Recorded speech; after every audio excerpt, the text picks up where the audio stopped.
The Boston Uprising just completed their revenge mission with a clean sweep of the Houston Outlaws, 4-0. And you know what? I'm just gonna start calling Dream Casper Dream Clapper, because the way he be clapping these people so easy is something I can only imagine doing in my dreams, or perhaps nightmares if you're on the other team. I don't know how that works. But anyways, guys, it's time for our final match of the week, a rematch of our Stage 1 title match. We have the NYXL going up against the London Spitfire. Now, the London Spitfire are one of the 2 teams that have actually taken NYX out during the regular season. And they've actually beat them twice in a row if you count the Stage 1 title match. So guys, this is a big one, and you know NYXL, they're looking to get their revenge of their own. So, guys, get hyped. It's the Stage 1 champion versus the Stage 2 champion, the top 2 teams in the league, Blizzard Arena. Make some noise. It is our final match of the week.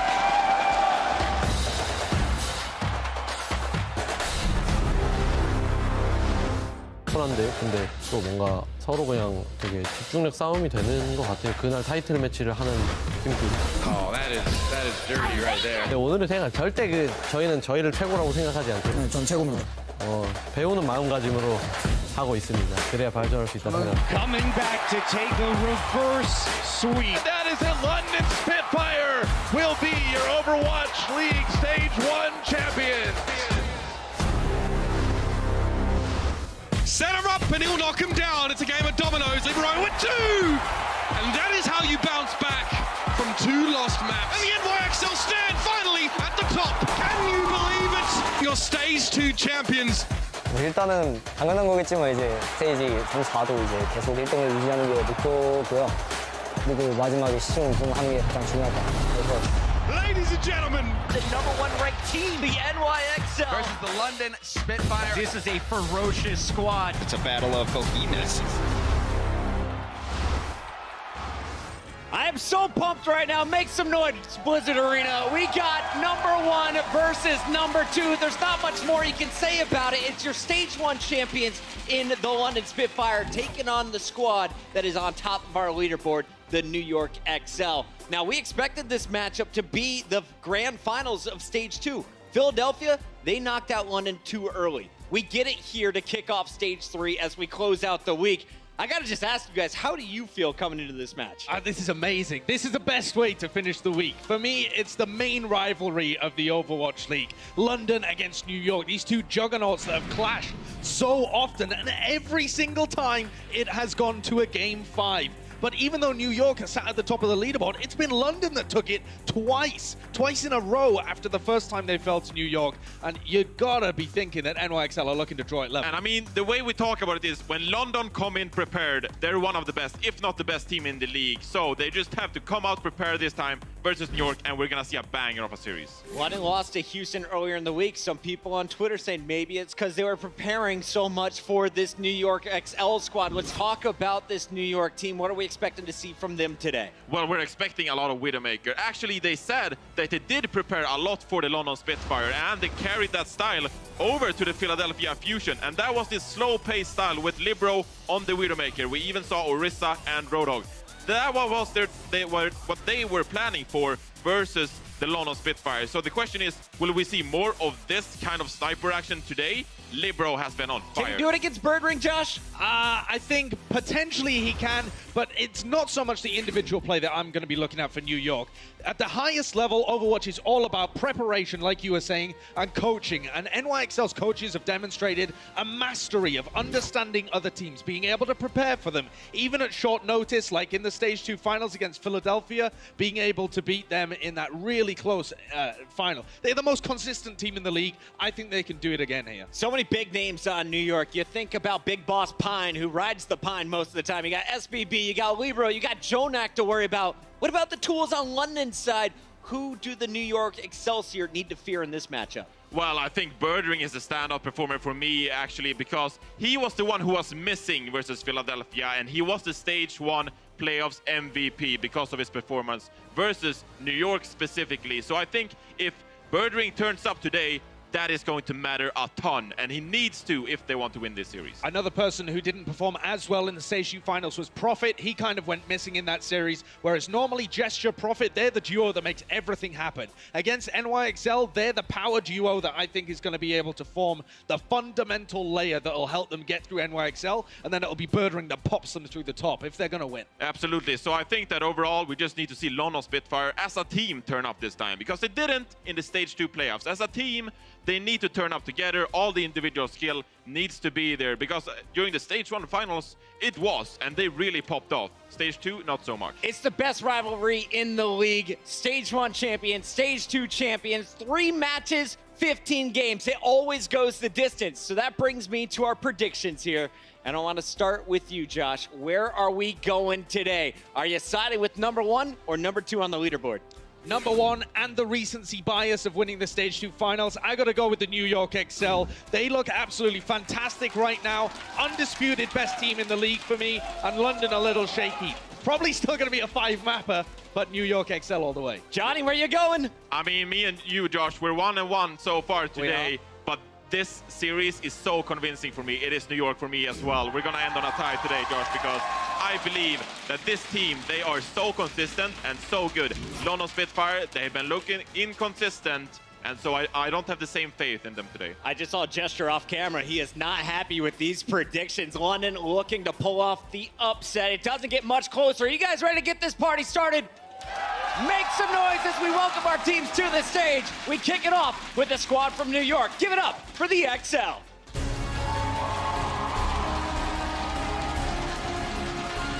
"21 matches in the regular season, a 19-2 overall record." You look at the matchup here, though, this is the squad that gives them the most trouble. Only 2 teams have beaten them throughout the whole of the Overwatch League. Philadelphia with an upset in Stage 1, and then London twice. NYXL are so consistent. They perform so well against everybody, but London, as you were saying, they are the team that gives them the most trouble. I think they can tie it up today. Arguably, New York, to me, are getting better and better as well. Stybiol being a man on camera. He's the one to look out for. Best tracer in the league, time and time again. We have Janus, of course, in today. Instead of Mono, actually, a bit surprising. Maybe some strategy up their sleeve. We still had it in Stage 1. It didn't work out so much. It didn't work out, that's right. So maybe we'll see Mono swapped in if it goes to 2-0 for London. And there's the superstar of the NYXL, the guy who just outshines every other Zenyatta in the league, Jonag, and his support buddy, Ark. This is the power duo of NYXL. We talked about Gesture and Profit, but the big duo in NYXL is their support line. So good. It's kind of amazing when you have a team with 3 dynamic power duos. A star-studded lineup in the New York XL. That's why they're at the top of the leaderboard. But it's time to introduce their opponent on the right side of the stage. Let's hear it for the London Spitfire. Squash and the boys getting fired up. The Spitfire looking for some revenge. They didn't get the championship match at the end of Stage 2. Now get their opportunity to prove they're the best team in the league. And it looks like Birdring is eyeing for an revenge. He is ready for this series, and I sincerely hope that he turns up and puts on a superstar performance, because his Widowmaker, when he shows up, is among the best in the league, and he needs to shut down Libero today. Profit as well. We know him as a superstar Tracer player. A lot of expectations on London today. They need to live up to them. I was talking to Monty backstage, and I asked him, where does Dreamcasper rank in the best DPS? He's like, well, beyond guys like Birdring and Profit, both of them on this Spitfire squad. So much versatility in this lineup. Yes, and we always talk about London as one of the best rosters, potentially the best roster on paper. Their individual talent individually is excellent, but coming together as a team has been a little bit of an issue for them at times, a couple of inconsistencies, but the focus, the preparation is the key. They've had time to look at NYXL. If they come in here with a good game plan, there is every chance they can win. And remember, London already has a loss already here in Stage 3. A big victory over New York would help them lock up a #1 seed potentially at the end of their 10 matches. Are you ready to get this match started? Make some noise, Los Angeles. It's New York, it's London, and here to bring you the action, we got Semler with Hex. Yes, thank you, Pocket. I know you can't help but rub your hands together, bang them together, do everything for this match, because this is going to be the big one. the match of stage 3 before we even get to the playoffs. Yeah, real quick, my dad's in the audience. Hi, Dad. But the reason why he's here is he asked, what is the best game to come see? And I'm like, oh, you want a game? I got a game for you. We got New York and London, the premier matchup of the Overwatch. He doesn't care that I'm here. Yeah, I he love wants to see good Overwatch. I love your dad, exactly. Like, no, son, it's great. I see you all the time. Give me a good game to watch when I'm here in LA. I was like, it just so happens we got New York and London. You look at the records, they played each other. They play each other so close consistently. And you can look at previous records of previous opponents and throw it all out the window. It doesn't matter. It's always a brawl between these teams. I don't have any predictions. I do, but I'm going to keep them quiet. I think it's just going to 5. That's my prediction. I'm going London. All This right. desk, I got to poo-poo the desk right now. I mean, it's like, oh, all this focus look, on New York. You are underestimating the likes of Gesture, Profit, Birdering. I mean, come on. I mean, look, I'd agree with you, but then we'd both be wrong. So I think I've been on the New York bandwagon forever. There's something about Sabiobi for me. We could talk about the support lines, but, you know, you got to get those kills, even if your supports live the entire time. Although Jonak knows a little something about getting a kill here and there. He knows about connecting orbs with faces. That's for damn sure. He's one of the finest in the league. No doubt about it. The Zen master, but I like it. They pointed it out on the desk there. Arc definitely working together as that duo. Yes, you have the support duo, sure, but Arc is always there to really just keep on top of Jonak, damage boosting, healing, making sure that that guy can crank out the deeps. But it is going to be Anubis to kick things off here. We will have our assault map. Yeah, London struggled on this map pretty recently, too. New York has a much better win rate. London rocking about 50-50 here on Temple of Anubis. From both sides, we've seen a lot of different compositions. We've seen a lot of Sombra come in. When London was really struggling, they toyed with the idea of throwing a Reaper in, even on first point, which is not necessarily Reaper's forte. So we can see a lot of different things. I think a lot of it will come down to Widowmaker play, as it always does on this map, especially on first. And it's really interesting to see what New York wants to run on their offense. They've tried similar things to London as well. Junkrats come out for both of these teams, so I don't think either of them have a great handle on Anubis, to be dead honest. New York has just been able to power through some weaker opponents on it. I mean, when you take this stat in the bottom right corner, just take it with a grain of salt, because he is playing against Sabiobi, the best tracer in the league, the best anti-tracer in the league. It's a tough bill if you're playing tracer against New York. Profit, definitely one who can go toe-to-toe. We've got the Shetland Pony set up here for London. Spitfire, murdering on high, hiding behind that Orisa shield. The rest of his team holding in front of him, as you guys can see. And yes, this is the strong advantage of that position, is that he can just grapple hook from one side to the other, depending on where New York decide to dive. Yeah, so New York are going to run an absolute dive here. They're running the Tracer and Genji, Diva and Winston, going to try to find targets, and it's going to be up to them to try to deal with Birdring. You see both DPS back up immediately, and up front, Janus already falls. That dive has now crushed, the power of it cut in half. The focus fire coming through from London Spitfire. Very few gaps here for New York Excel to take advantage of, with that Orisa shield to hide behind for London. And it's out Birdring. We'll grapple back up to the high ground, reset. Now it's going to come down to New York to try and find a way in. Sabiobi kind of just crouching, waiting for the go signal. The way in is almost always through the left here, and it's a matter of if they want to go all the way around or take the shortcut over top. Some pressure comes down onto Birdring from that Genji over top. Still going to stay in position. They do trade off 1-to-1. Profit a huge surge of damage out, and now Libero's free to dash. Yeah, sick working together, the duo there for New York.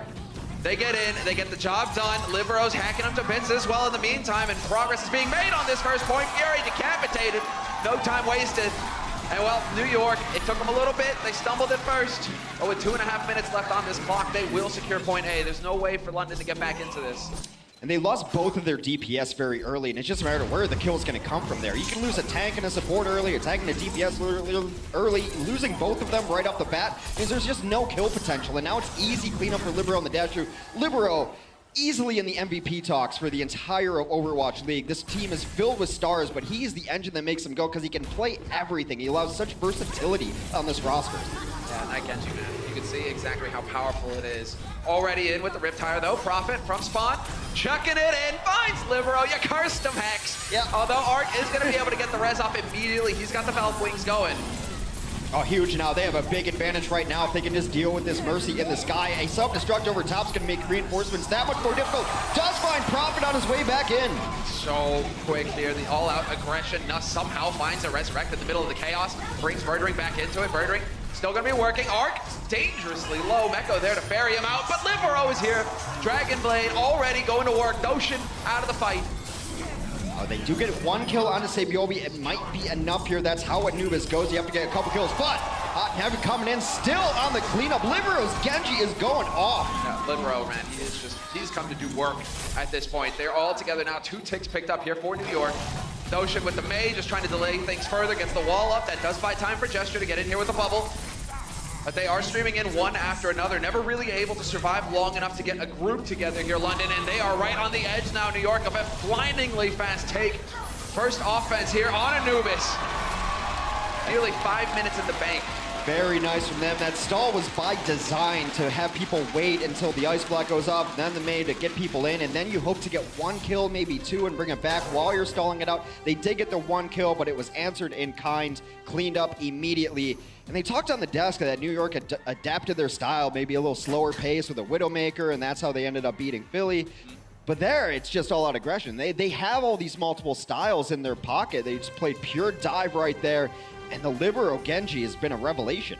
He definitely wasted no time, but that's going to be the key. It was mentioned on the desk again. Shout out to Josh, Sideshow, that Prophet Gesture combination, working together as a duo, the tank with the Tracer. Well, in this case, you definitely have Libero just following along with his tanks. Everywhere you go, they're working together as this killer unit. That's exactly what you need to do. You are going to get results if you can get the coordination down pat, which is exactly what New York are doing. I mean, it's just so impressive, just the minimal amount of deaths that you had. Ark, who played Mercy the entire time, didn't die the entire time. Meko didn't die the entire time. That's your Diva and your Mercy. You got to take one of those two out. I mean, if you just play a game on ladder and the Mercy doesn't die the whole time, you're going to lose that game, right? And it's so difficult to get on these New York tanks. Both these teams do a wonderful job of keeping their supports alive with each other, but I think the pinnacle of that is Ark and Jonak. They're always together, they wear the same glasses, and they kill people who try to kill them. Yeah, Jonak in particular. Yeah. Might as well be the DPS. Well, I mean, but Ark has to get a lot of that credit, though, because he knows what to do the healing, and then he gives the damage boost to Jonak, too. So it's those orbs are destructive because they hit you in the head, but you're also getting the damage boost on him. I mean, Jonak is completely capable of defending himself. You put Jonak and Ark together, and you better send 2 or 3 people after him. You're not going to do it with a single Tracer. You're not going to find that kill on the Mercy. All right, countdown is over. We're going to get into it now as we switch sides. London Spitfire on the offense, New York Excel on the defense. And we'll see, are London capable of as quick an attack here as their counterparts on the other side ready and waiting for them? We already have Prophet running the Sombra, so a little bit of a change of strategy here, some variety. Working his way in, and you already have Birdring, of course, on that Tracer as well to back him up.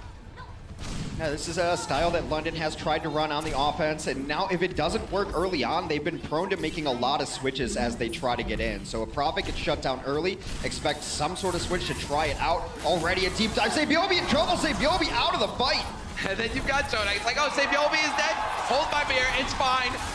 D-Mech and a kill on Notion. No worries for him. Getting that Discord on Gesture as well is not going to make his life very pleasant. Jeez. And yeah, it's fine because you're thinking Sabiobi's missing a lot of shots. He's not getting the kills. But that's the true power of New York. Everybody is capable of bringing the hurt. And one of the strategies in every sort of competition or sport is to take down the guy who's going to beat you. You can't take out all 6 of them, right? You can't just focus all your efforts on one person. You try to take down Sabiobi, Libero's chunking in damage, then the support duo, as we aforementioned, just crush it. Jonak is a monster. There's no other way to say it. We're going to be saying it a lot today. We are definitely. Nearly goes ahead, picks up Birdring. Sure, why not? And already from on high in this position, he covers so much of the ground, even watching for the flanks as well. He's on top of everything right now, Jonak. And they're still trying to figure their way out. Yeah, Birdring gone. Libero's there to pick that one up. They are trying to get a presence on the point right now, but Gesture, he was just alone out in the middle of nowhere. Nobody from his team could support him, could back him up.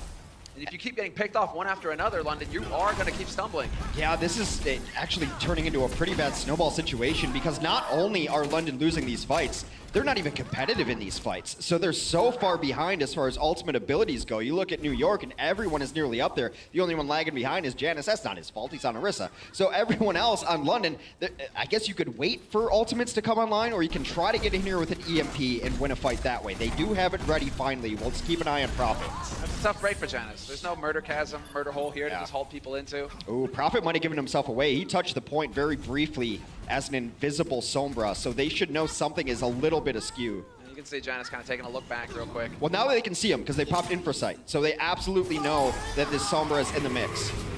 Riptire going through. Oh, perfect target. He'll take that any day of the week. And they camp it, though.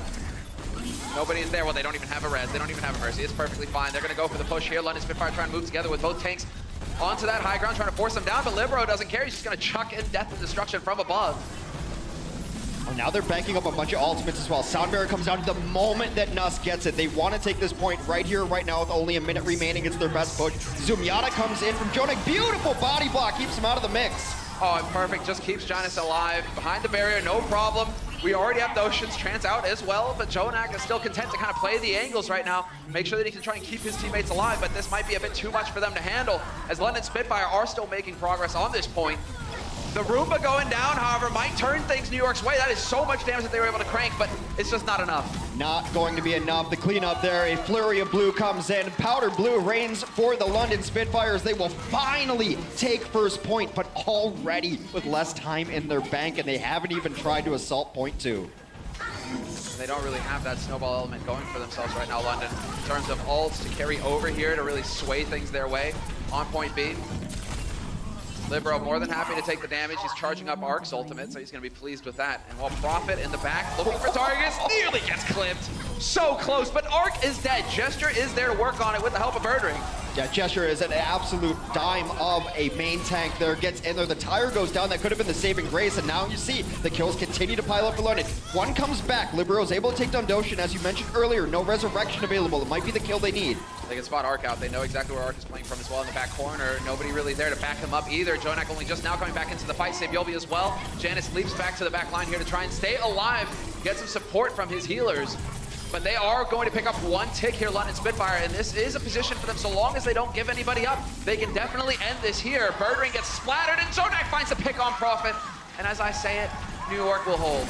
Some really interesting play there out of Libero, actually. He took a really wide angle as the Junkrat as that fight was going on, and that's because he trusts his team to stay on the point. He doesn't have to panic rush in there. So he goes low ground, ends up popping himself up, takes down the D-Mech Diva, and those kills came one after another, slow and steady. And because of that, even though New York was behind early in the Ultimate Economy, now they're back into it. But Doshin takes a note out of Jonak's book and punishes one of the best tracers in the Overwatch League. Oh, the angle isn't right. Prophet tries to make the big play, and unfortunately for him, Jonak gets around the corner in time to stay alive. That means there's a trance on the point here to keep New York in this fight as well. Eventually will get stomped on by Gesture. And London Spitfire doing a good job here, sticking together. 5 of them still alive in this fight. Prophet only just now running back, but Birdring is gone. You wouldn't like Janus when he's angry. He turns Birdring into modern art on the wall there on the splatter. The good thing going for London there is that they did at least force New York to burn out some ultimates. You saw Transcendence and Valkyrie come up over the top at roughly the same time. However, they had to use a little bit of their own, so no distinct advantage on either side. They are making some transitions now. Nuss is going to go to the Mercy to try to get Resurrection. They haven't had that available all game. And Prophet is over to Genji, and I think Genji's Dragon Blade is one of the best ultimates to close out Temple of Anubis. That's what you're hoping for. You get into that back corner, you find the Mercy camping with Jonak. He'd be more than happy to deliver a blade to the face. Some snipe shots going in from Jonak, connecting with Gesture. The Primal Rage is going to be used, and Prophet has found Libero. So there's the opening, the start here for London Spitfires. They try to press their advantage. Jonak pinned in the back corner, no way out. Gesture stomps him, and Prophet, he's found Ark as well. Golden opportunity now for London Spitfire to get the job done and make some serious progress on this point. Well, they have gotten Nuss on the other side of things, and there's a big tie. We'll take down Birdring. No chance for his second life as his Resurrection hero was down as well. And as good as this started out for the London Spitfire, this blade better be money. Yep, and sure enough, there's the one. The others are on the other side of the map. However, Prophet not able to convert it into more than a single kill. And now they can move in with impunity. New York excel. They're willing to take this fight. They've got Ark flying high, chain healing everybody. Yeah, Ark's going to get in there just to try to close this out. London has reinforcements coming in and have designs on taking this point back as the Transcendence does come off as well. London has committed to this, and they just lose Birdring right there. There's a minute left. It is time to decide if this is your fight or you're backing out. Yeah, well, it's time to back out. Yeah, he's deciding to close it, to end it, to make sure that nobody else dies here for New York. And that's going to leave you with 60 seconds on the clock here for London Spitfire. What exactly do they have to work with? Nuss isn't too far away from Val. He's got the Prophet. Pulse. Yeah, they will have Valkyrie here. A nice stagger kill onto Fury. It's going to take him a while to respawn now, deliberately not allowing that hero to die so that it takes them longer to reset. We are at the final fight. And here's the thing, even if London takes this, they're still in a terrible spot as far as the time bank goes. Yeah, super slow start here for London. It's definitely not how they wanted it to go. Got to shake off those jitters and get their head in the game if they're going to take down the Stage 2 champs. Libero, he's got the tire as well. You can see just back off into a perfect spot to go ahead and let her rip. Just gonna stall it out there. He doesn't want to give it up too quickly. He knows that everyone is hiding in their holes now, trying to find someone rooted out. Tire's getting low. Gets nothing. But look at how much time that wasted. So little now for London Spitfire to work with. The tanks are gonna have to throw themselves bodily onto the point. They have to get the coordination down perfect, and Jester is backed up by Birdring. So they will be able to move in together. Birdring trying to go for the stick, not gonna find it. That could have been a big one, but Prophet this time getting more out of his blade. One kill and the second, and they managed to tie it up. In the chaos, London Spitfire get that final tick. It's such a good zoning blade onto the corner there, knocking down both supports. But God, look at that time bank. That's not good. Ideally now with 0 time left on the clock, London's best hope is a draw. You got to keep New York XL off point A Anubis. Only 33% for 5 minutes. 5. I'll give you a chance. You want to change your prediction now? I'll give you one chance right now. My guns. Do you see Brenji written on my forehead? No, I do not. Thank you very much. London Spitfire, don't underestimate. It's been a rough start here, Hex, but they can definitely bring it back. That is a rough one. I mean, 5 minutes, though. We've seen crazier things happen. I actually have seen a 5-minute hold on Anubis first. It's absolutely possible. See how the last moments went down here in our replay. We get a couple kills from Jonak, but everyone does end up getting off of the point. I mean, look, we call London the C9 team. They could have had a body there. Yeah, Meko, you can see Meko was trying to get that pressure up onto Birdring in the back, or onto Prophet in the back with that blade. You know what's so scary about both of these teams is I don't think they've even reached their final level. Not even close, because there's times where we've seen New York and London both make just rookie mistakes. Mistakes that can be coached out, that can be fixed very easily. Getting off of objectives has been one of them for both of these teams. Not just London, I know that's the joke, but New York has made some mistakes as well. It's just teams are not able to find the right chance to punish them. London looking for the defense of a lifetime. Time to make a statement. And this certainly would be one if you could close it out, get that door, get that wall erected, and not let New York through. Jonak taking damage, Meko using his body to block any kind of damage coming through. And well, doesn't matter, doesn't help. Prophet finds Jonak. Arc will use the res, but that's it. It's on cooldown now.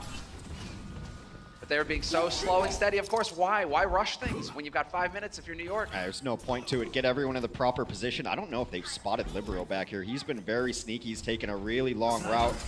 I don't know about those shurikens right there. I'd prefer him to dash up right away and see if he can get it. He actually kind of exposed his position, but it does put the Widow into a different spot than he was previously. He's got pack control, so he's fine. Oof. A good thing for him that he had that pack as well. Otherwise, that body shot would have done him in. Instead, he will survive a little bit longer, and now they are pretty spread out here in New York. Janice is going to decide it's time to take the fight. He will have Meko backing him up. Arc trying to get the heals in there as well to make sure the tank doesn't get overwhelmed. And really, it's on Libero and Sabiobi to come up with the magic here. Sabiobi now caught in the corner, has to get out. They've got them both together, but they both took different angles. They're unable to find the same target at the same time, which was what their design was there, to get both Tracer and Genji on the same hero. Libero down to 6 HP. I need healing. I need healing. Oh, but Gesture goes down as well. That might slow things down. He's got a long way to run back, and it's going to be tough to get a res off. Yeah, but then they do lose Jonak early as well, so if they want to go in, it'd only be a 4 versus 5, not the ideal situation. And what was once 5 minutes now steadily goes down to 3 minutes. New York does seem to just be banking ultimates, though. However, on the other side of things, it's not like when it was London's offense. They've been competitive in these fights. They've been making trades, so you're not going to have a huge economic advantage. Yeah, they're farming their own ults as well. Arc and Jonak are already locked in, but Doshin and Nuss will have theirs in a couple of seconds here. So this is just going to be the all-out brawl on the point when they feel that they're ready to go. Nades are going off in the distance. Back out a little bit. They're trying to set everyone up here, and the tanks are on low ground. The tanks are going to pick the high ground they want to go to. Instead, they just go right on the point. And they're looking to assassinate Janice immediately. Janice hanging on by a thread right now. They may be able to get rid of him. Somehow Janice is still alive. Finally, Fury going to run him over. There's Prophet with the tire, hunting for a target. 3 seconds left. Is he going to find anybody at all here? And it doesn't look like it. Unfortunately for him, Sabiobi still alive in this, and Libero has found Prophet in the meantime, so the fight will continue. Yeah, Prophet, of course, very vulnerable while he was channeling both. Even a huge stick from Sabiobi! Takes down 3! He just cracked the point! What a monster play. That will snuff it here. It was looking so good for London Spitfire, but they will do it. New York, off the back of a hero pulse from Sabiobi, will pick up the map and the lead in the series, 1-0. They got the Diva out of mech, going for the self-destruct to remech there. That is the signal that a pulse bomb is going to find a target. Launches it in there. The guy who I always say has been the best tracer in the league, proving me right once again. Thank you, Sabiobi. New York XL hops out to a 1-0 lead. He doesn't make mistakes. He doesn't make mistakes. One error, and that's all he needs to completely crush your hopes and dreams. On map 1, we'll see if London Spitfire can bounce back and tie it up 1-1 after the break.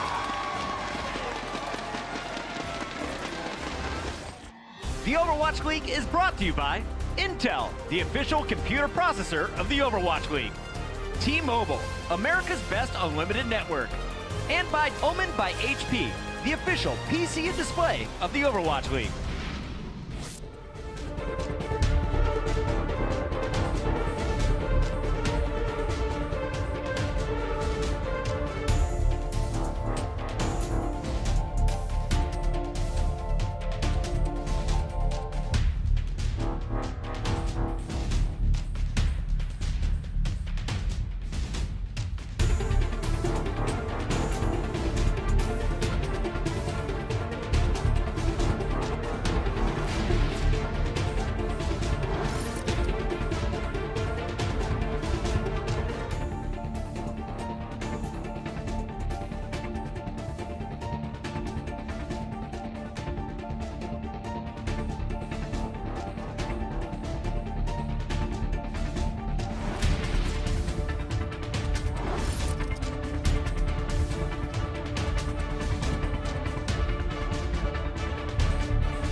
Sabiobi, Seoul, Korea.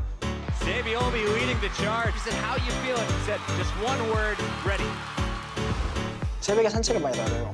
그리고 이제 한국에서는 별이 보이는데 그거를 이제 별똥별 같은 게 떨어지면은 그걸 별비라고도 부를 수 있거든요. 산책하는 걸 좋아해서 그렇게 지었어요. 새벽에 내리는 별비.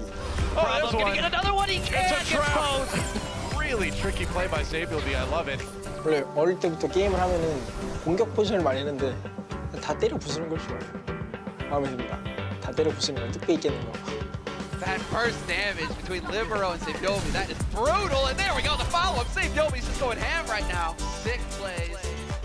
좀 나중에 찔러도 되니까 기다렸다가 정확한 타이밍에 노리면 되는 거죠.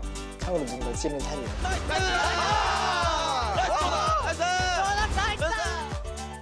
서울팀 다이너스티랑 맞붙고 싶은데 경기장에 오면은 글쎄요, 다른 경기에서 느끼지 못한 것들을 느끼게 해줄게요. Yeah, I'm glad to catch up with Saviobi here, get a few of his thoughts on Star Rain, etc. But some players aren't able to make it happen on stage. They suffer a little bit. Not this man, even plays up to the crowd. One of the all-stars of the league, the ultimate beast, as far as I'm concerned. And yes, he has already just dominated outright in this first map. Yeah, and you see some of the clips there of him on the Widow. His Tracer, of course, is his biggest hero, and he cracked it open right here. As I mentioned, no Diva. You stick it right there. They're all clumped up, and boom. That is the play to seal down Anubis first. But you also see him running Widow. A lot of the teams that have struggled kind of coming up and are in the middle of the pack right now, they have to sub people in and out, like, oh, it's a Widow map. Oh, we need this, we need that.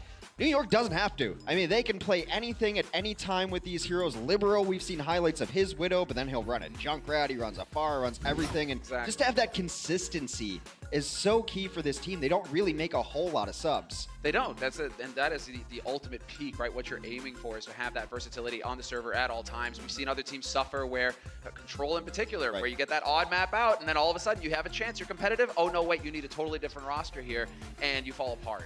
That doesn't happen with New York. They've got everything, in every map. New York does have really good subs, though, and this was a man who made his name on Ilios, will be coming in. It is the big boss of Pine coming down. He will be subbing in. Pine, you're on camera. Come on. Hey! Pine, with probably one of the best 5 minutes of McCree I've ever seen in my life in Stage 1 on Ilios, just played so well on that. He's going to come in for Blizzard World because they like to run McCree there. We've got some big changes coming up for London. Hagopin's in for Bedosian. Closer's coming in as well for Nuss, so this whole support backline is changing.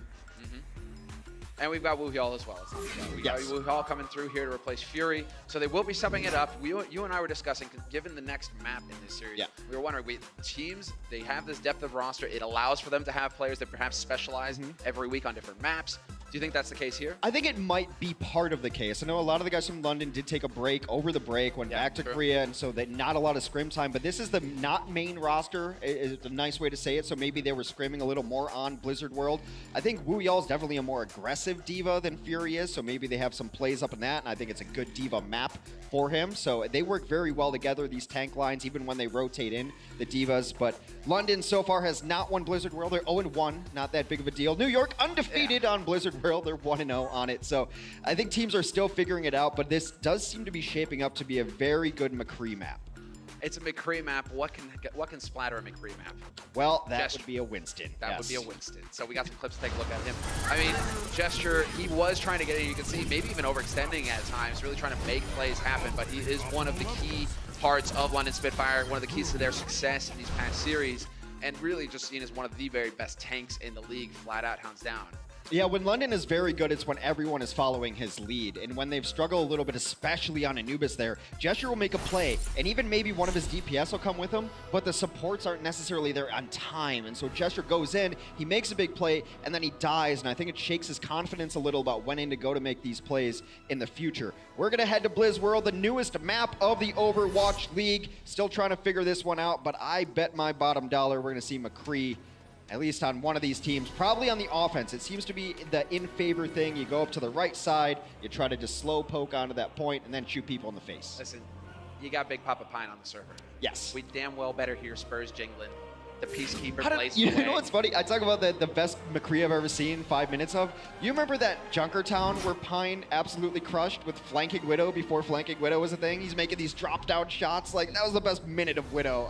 It's just insanity, this guy's pure all-out mechanical skill. I think we're going to see a little more of him from New York this stage. Well, I'm just happy to see him back in the server here and able to compete. For a while there in the stage, we didn't really see him too long. It turned out that he was actually dealing with some mental challenges, getting focused in. I mean, this is a lot that these players are going through, moving across the world, competing day in, day out in the Overwatch League. And so, Pine struggled a little bit, but it seems like now he's back to form. He's feeling positive, and I'm looking forward to seeing him perform here on map 2. A Pine in top form is terrifying, and as good as the other DPS for New York have been, I do still just have this feeling that Pine still might be the best Widow on this roster, the best pure aimer. Just aim. Like, Sabiobi is amazing tracer. We all know that. Great tracking. But as far as flicks go, the kind of aiming that McCree and Widow require, Pine has just shown again and again in the limited playtime he's gotten that he doesn't miss shots. Yeah, he doesn't miss shots. Mechanically, he's outstanding. It's always been on the mental side of things, in terms of communication with the team, in terms of his own mental state. So now it's just a matter of him getting that unlocked, and yes, he can be one of the standout players on all fronts in the league. So we'll see how it all breaks down here as London Spitfire will be starting on the defense. New York Excelsior on the offense, Pine on the Widow to kick things off. That's definitely not a bad thing. Looking for the headshots. A little bit different London defense here. Early on, they had tried to do a Sombra Tracer defense. Didn't necessarily work out. They did end up going with a Junkrat at some point in time as well. London has really just... seems like they don't have set compositions for the last several maps. They've been trying a lot of different things and whatever's working. They're playing around the team that they're playing against. And we'll see what Prophet can get done with all that damage. But Pine is just going to be looking for angles. We've seen this be the path of entry for a lot of teams. London playing passively. They're playing point here. They're going to let their Widow do some work. There we go. Nobody wants to be the first Widow to make a first mistake here. Birdring is making progress as far as the ult is concerned. He's hitting some shots. Pine really does not want to step out, but then Jonak is the one who robs Pine of the frag. But still, important thing is that Birdring is dead and not in a very easily resable position either. Oh, that's the problem with being aggressive on Widow, which we've seen so in style lately of playing these flanks, trying to be aggro Widow. You die like that, you can't get resurrected. It's one of the reasons we see so much Widow is because when she dies, she's in resurrection positions. The tanks will re-engage for London. Yes, they do manage to make it back in here in time. And well, with that, Birdring has already swapped over, getting back onto that Tracer as quick as possible here. Wants to take the fight to him, and already he's kind of caught in the corner here, but he is stalling things out. Just trying to keep things alive here for London Spitfire. As Prophet gets brought back to life, the tanks decide to get back in there. There's the stick, and the D-Mech to follow.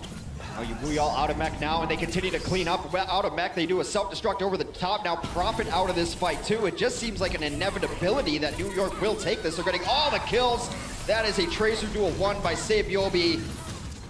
And it does seem like New York, in short order, will take this eventually, despite that self-destruct. They bought a little bit of time. See if we see any changes come out from London here. Prophet's got a tire, so he'll probably stay in this Junkrat. They're already looking for the poke battle here, but this is Jonak to start for him. Sees it. Just clean. It's not even a volley. It's just a Discord with the right hand and Orb Destruction with the left. He makes it look so easy. In the meantime, Pine has found the headshot on Hagapun, but Hagapun is brought back to life. So Mercy Res is down on cooldown. Pine, yes, heal him. Keep the man alive. Damage boost him too. Barely gets the shot on Doshin there. Meanwhile, Birdring does land his shot on Arc, so that could slow them down. I think they were retreating anyway, but Prophet's going to make sure of it. Will shut down Pine there, and now the defense has stabilized. They're in a good position. Prophet died after using Tire. I think it's still a good Junkrat point. It's a point where they've continued to run Junkrat, so they will stay on it. Just getting all the siege damage up top. Also, Junkrat's got a great amount of mobility, too. If you need help on the high ground, he can get up there with you. Yeah, you can just pop up there. That is definitely a key part of this second point on Blizz World. You've got the terrace, the pylon terrace, where you usually see quite a bit of the fights go down as the defense try to hold the high ground. Offense will poke at it, and it's a bit of a back and forth, but Pine has found Birdring to kick things off here in this next fight. And Sabiobi already putting pressure here on the healers, not really going to let him get in for free until Chester shows up out of nowhere and sidelines him. Oh, they're unable to get that resurrection either, and now they're just going to pop balls. Closer down, Hago pin down. There goes Prophet. The resurrection comes back up on Sabiobi. That is a full roster of New York. Well, now minus Pine, but Birdring's the only one alive. This is still a point where London can hold defensively because, well, a second kill helps, and their spawn is right around this corner. Wow, Janus really getting out there as well. He was alone in the middle of nowhere, and so that payload, they're not really going to be able to put up much of a fight. No, they're giving ground, waiting for the reses to come back through. They're just going to regroup over here. It's going to be interesting to see if London presses this issue because they are not in safe areas at all. Pine will take down Birdring, throws away that pulse bomb. Believe it got eaten up. Closer brings it back to life. So 6v6 still here as they're stuck in the arcade. Well, 6v6 now, and in the meantime, guess what's happening, Hex? Janus, he's backcapping. He's sitting on the payload the entire time that London are fighting. Janus is pushing that payload forward. London finally realize it and get back. But sick plays from Janus, I love it. Rez is in, sure, go fight my team. It's great. Let me just remind you, this is about the payload. Yeah, they do end up losing both of their supports after that, though. It's a cheeky play, but you are putting your team at a disadvantage by having them fight an uneven numbers there. I like the effort, though. If there's any team that's going to fall for it, it's going to be London. I mean, hell, we saw Seoul fall for it yesterday as well. So that's a really cheeky play to get in there, but it might have cost them the area control they needed. So I don't mind having a Tracer there to try to back up because then she can always go fight with the team and it pulls them off the point. But the Winston there is a unique aspect of it. They have a little under 2 minutes to push. No ultimates of worth to speak of on the board. Not quite exactly. Both of the support duos are working up to their ults used in that last fight, so we will have a little bit of time. As Birdring is now able to see through walls, Pine is of course aware of this, and so he's really going to have to be careful about which angle he decides to take a fight at. And well, he's not going to have to wait for too long. London Spitfire decide to take the fight to them. Jester and Prophet, once again the deadly duo, finding the kills. The first two to die in the last two fights have been the supports from the New York Excelsior, and there's no way you can continue to push after that. In fact, you have to hasten your retreat there just to make sure. We'll see where London wants to set up now because they have the entirety of map control on second point here.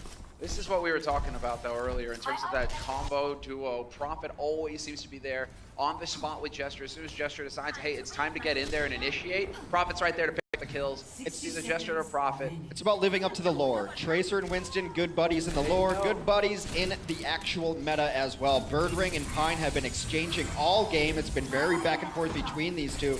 Meanwhile, they do try to res him.